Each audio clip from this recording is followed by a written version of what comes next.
शुरू हुआ। अब ये आवाज़ कैसे होगा, धीरे धीरे ये बढ़ता जाएगा।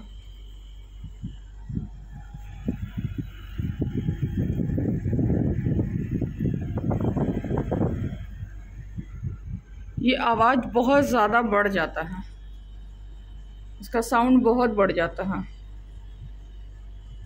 एक रूम से दूसरे रूम में आवाज़ आने लगता है, ऐसा लगता है कि घर वाइब्रेट कर रहा है।